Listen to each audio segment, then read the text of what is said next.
আসলো আপনারা কি ব্যবস্থা নেবেন? না, আসলে এটা সম্পর্কে কোনো সিদ্ধান্ত আমি নিতে পারি না এই মুহূর্তে। আমি আমার ঊর্ধ্বতন কর্তৃপক্ষের কাছে ওনাদের যে বক্তব্য সেটা তুলে ধরবো। ওরা কি দাবি রেখেছে আপনার কাছে? ওনারা টার্মিনেশন লেটার, যেহেতু ওনাদেরকে দেওয়া হয়নি, ওনারা টার্মিনেশন লেটার চাইছেন এবং ওনারা বলেছেন যে 6 ডেতে 6 তারিখে ওনারা স্কুলে জয়েন করবেন। তো এই টোটাল ব্যাপারটা আমি আমার হায়ার অথরিটিকে জানাবো, আজকে জানাবো, এক্ষুনি জানাবো।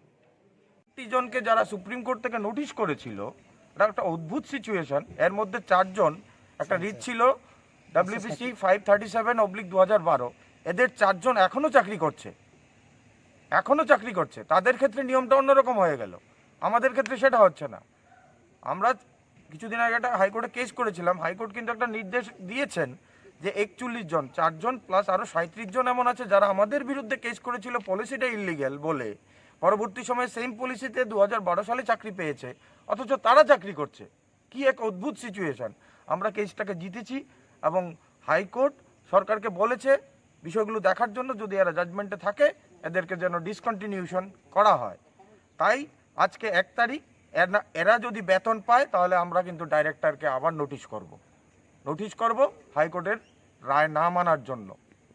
সেটা আমরা বলে এসেছি, আপনাদের মাধ্যমে সেটা রাজ্যবাসীকেও জানাতে চাই। তাদের স্যালারিকে হেল্ড আপ করা হোক ততক্ষণ না, যতক্ষণ পর্যন্ত তাদের এই তদন্তগুলো কমপ্লিট হচ্ছে।